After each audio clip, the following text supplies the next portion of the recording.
Hi, everyone, and welcome to day 8 of my 31 horror movies in October series. So, today we're going to be taking a look at a sequel to a pretty well known movie, the Amityville Horror. And today we're going to be taking a look at Amityville II, The Possession from 1982. So, yeah, this is a movie I hadn't seen before until I watched for this review as part of my October series here, 31 horror movies. So, but I've heard a lot about it. So I have this three pack here, as you can see. This was this one I sort of had to make. It was kind of a bootleg three pack here, but basically I have the first three Amityville horror movies. I actually had the remake down here, but the remake's actually not in here. It's Amityville 3D, which I have yet to watch. But this is about Amityville 2, The Possession. So we'll just kind of get into with the premise and the setup and the cast, and then I'll get into my thoughts and review. Which, well, I'll try to refrain from giving any spoilers away, at least any big ones. So, Amityville II: The Possession is a 1982 supernatural horror independent film directed by Damano Dam- Dama- Dami- Damiano Damini, okay, Italian director. Um, Now let me try this again. Damiano Damiano Domini. I'm going to go with that. So, the screenplay by Tommy Lee Wallace is based on the novel Murder in Amityville by the parapsychologist Hans Holzer. It is a loose prequel to the Amityville Horror from 1979, set at 112 Ocean Avenue, and featuring the fictional Montelli family, loosely based on the DeFeo family, which is based on a true story, actually, the DeFeo family. The cast includes Burt Young in one of his darker roles as he plays an abusive and sadistic father and husband. So, in 1974, the Montelli family, an Italian American family formed by Anthony Montelli and his wife Dolores, move into the house of their dreams with their children, Sonny, Patricia, Mark, and Janice. Things go well at first, but everything changes after discovering a tunnel in the basement leading into the house from an unknown place. Ooh. An evil presence is shown to be lurking within the house, unknown to the family. Unusual and paranormal activities occur, such as unknown forces banging on the door at night when nobody's outside, and an ugly demonic message painted on the wall of Janice's room. For the latter, Anthony blames the children and beats his children. Jan and Mark then beats Dolores for intervening. Jan and Mark, and then he beats Dolores for intervening, resulting in a fight between the entire family. Concerned by these developments, Dolores tries to have the local Catholic priest, Father Frank Adamski, bless the house, but an argument breaks out within the family shortly after Adamski arrives. When Anthony shouts and hits the younger children, Adamski tries to intervene, but Anthony rudely orders him to leave. To Dolores' mortification, Adamski leaves, disgusted at Anthony's behavior. He finds his car door open and the Bible in the passenger seat torn to pieces. The situation inside the home continues to deteriorate. Anthony is shown to be a strict, abusive, sacrilegious towards the Catholic faith, violent towards his family, and forcing his wife to have sex with them against her will. Dolores tries to keep things together for the youngest children. Also, Sonny and Patricia are revealed to have started to have sexual feelings for each other due to mutual attraction that neither can act on. So that's an interesting premise that you don't hear about a lot of horror movies there. Kind of joking, kind of not. Yeah, this movie really surprised me. I didn't think it was going to be as good as it was. That's what surprised me. Usually, when you get a sequel to a series, which you wouldn't consider the Amityville Horror one of the big horror franchises. I would say it's second tier at best because a lot of the sequels are sort of B level movies. Of course, the one from 1979 with James Brolin and Margaret Kidder was a pretty well known movie. But I didn't know much about any of the sequels, and apparently there's a lot more than just these. There's like 15 of them, which I had no idea. I'd only seen this one, the original Amityville Horror, and then the remake from 2005 with Ryan Reynolds in it. And I like both movies. I thought the remake was good, but I really enjoyed the original too. But this is the first time to see any of the sequels. So Amityville 2, the Possession, is damn scary. I'm just going to say that up front before I get into my pros and cons. This movie's really terrifying, and the director really went for the gusto on this one. So, um, oh, sorry, I got to get into the cast first. I always do that with my reviews. I give you the story, and then I forget the cast and try to go into what I thought of the movie. The cast wise, we have James Olsen as Father Frank Adamski. Uh, Rutanya Alda as Dolores Montelli, Diane Franklin as Patricia Montelli, Burt Young, or Paulie, as he's known as from the Rocky movies, is Anthony Montelli, and Jack Magner is Sonny Montelli. Those are the main characters of the movie. But yeah, starting with the pros right off the bat, and there are a lot of them.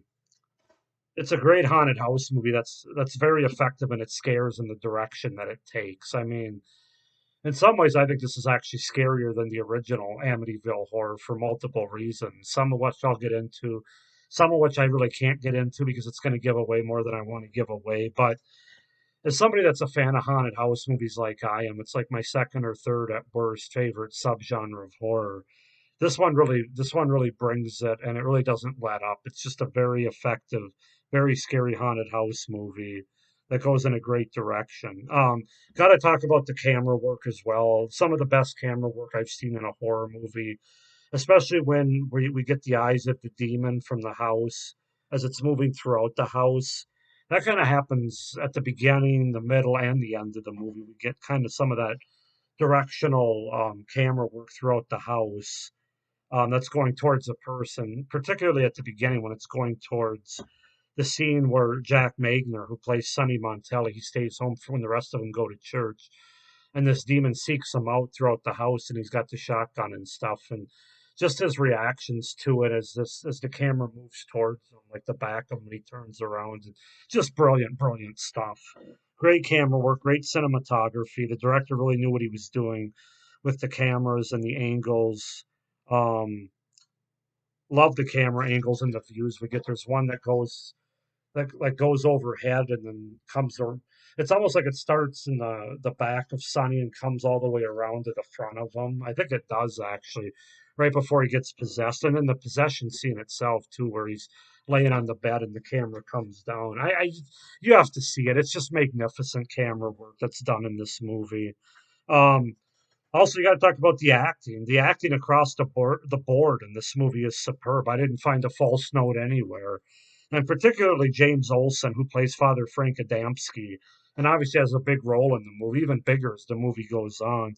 And then Jack Magner, who really hasn't been in a lot of movies. Damn, that's a shame because this guy brought it. Yeah, he's like 25 years old when he did this movie, but he was dead on. I mean, he was spot on as playing a character that was scared out of his wits, flirtatious with his sister, and then has to become this demonic presence the second half of the film. Just phenomenal. He did a phenomenal job. Diane Franklin did a phenomenal job as the sister, who has a lot to do as well. You know, having sort of that incestuous relationship, which we'll get into in a little bit. That's not going to be on my pro side, but just her innocence with that, and then she really brings it with the certain scene that's talked about a lot in this movie where she really brings the scare and the fear that we feel as an audience. So yeah, the acting across the board is second to none. I mean, it really is. I would argue it's better than the original Amityville Horror as far as the acting across the board goes. Not that James Brolin and Margaret Kidder did a bad job in that movie, but everybody else was just okay, I thought, but they're really good in this movie. Awesome. Also, an awesome score to this movie as it involves the kills, the scary scenes, certain cues that take place. It's got just a really eerie and like horror horror movie score, but it's really effective for this movie, especially for the haunted house movie. Just love the score to this movie. Also, you got to talk about the special effects, the practical effects that they use in the early 80s. They're just really good, really effective, especially everything as it's related to what the house does, like the windows opening and closing, the certain light shining, the lights going on and off, the noises it makes, the things falling off the walls, everything related to the house. Those effects are phenomenal. I don't have any beef with any of those. They're just really, really good, really effective. Also, the effects of the transformation scenes, particularly as it relates to Sonny, where he goes from being a human to a possessed demon. That whole scene there, where he gets taken over by the demonic presence, is one of the best transformation scenes. Just one of the best horror scenes, period, because it's so terrifying. Really good makeup as well on Sonny when he does become possessed, and to a certain extent, even before he is, he's just very white and sweaty. And but yeah, when he's possessed, it's just a phenomenal makeup across the board.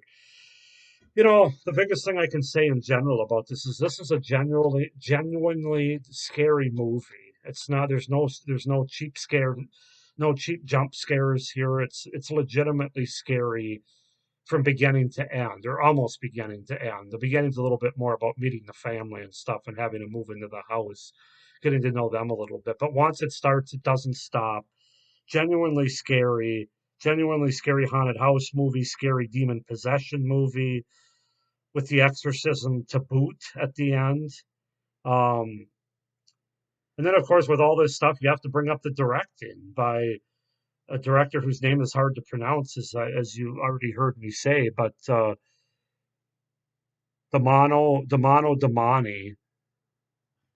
Damanio Darmani.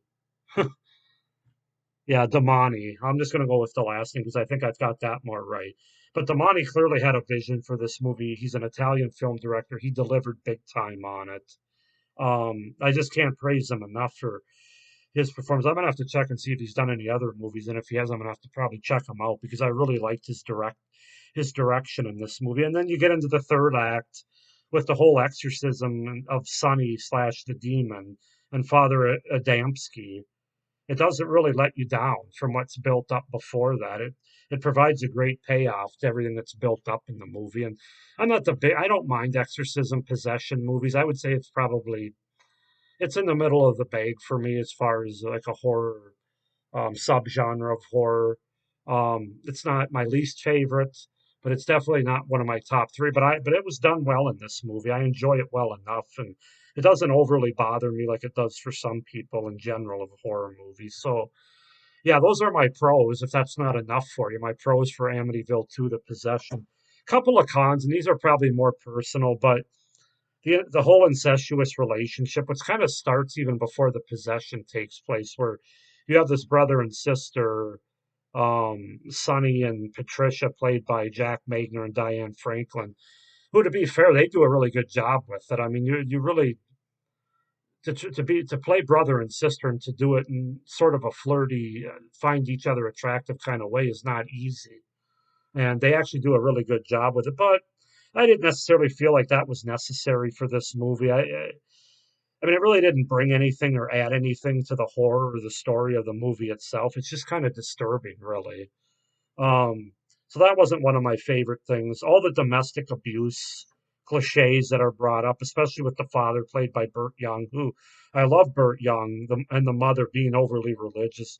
Just kind of a lot of predictable writing there. Just kind of a lot of I don't know. I mean, I guess you got to give the people some characterization at the beginning of the movie. I get that, but the fact that this family was pretty messed up to begin with, especially the dad and the mom trying to overcompensate, being overly religious, it's just kind of been there, done that before in a lot of movies. Period. Let alone horror movies. So that I could have done without that. But like I said, these are more personal. The murder scene There's a murder scene in this movie, obviously, that a lot of people talk about. I'm not going to get too deep into it, but it's deeply disturbing.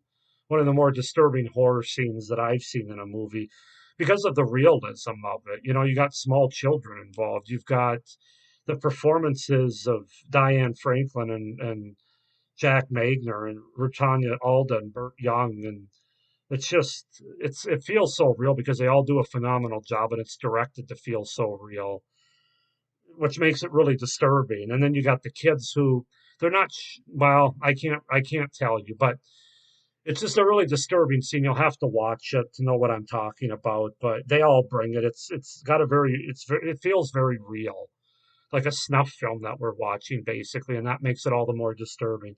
And then finally it does have some typical horror plot conveniences like the other priest, a friend of Father Frank Adamski's, who I think is also a priest, just kind of shows up at the house at the right time, or overhears some things at the hospital, or when father tries to get this kid out of jail when he's trying to do an exorcism on him because he's possessed.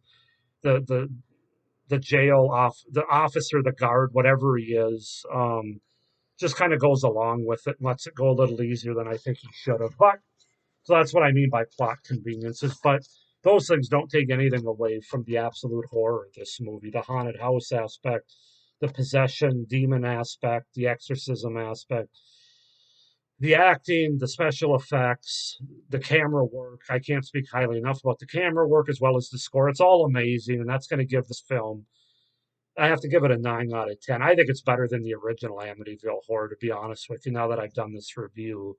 I don't think I was gushing quite as much when I did my review, and back in May, I did a 31 horror movies in 31 days, which this movie was included in the Amityville Horror. Again, I like it. It's not a bad movie. It's certainly a good movie that I watch again. But this movie, I think, is scarier and better directed as well. Amityville 2, The Possession, 9 out of 10 for my rating. Go ahead and comment down below, guys, what you think of this movie. Have you seen it before? If you haven't, I would recommend that you see it. Go out and get it. You don't necessarily have to be on this 3-pack. This isn't the greatest 3-pack that I got, but it was fairly cheap, and I'm glad to have the first two movies, and we'll see about the third one. But like this video, hit the little notification bell for future videos, including the rest of my 31 horror movie in October series, and also what I have coming up after. And you can do that even easier by subscribing to my channel to make sure you don't miss any of my great horror content. So thank you for watching. Have a great day. Stay scared. Bye.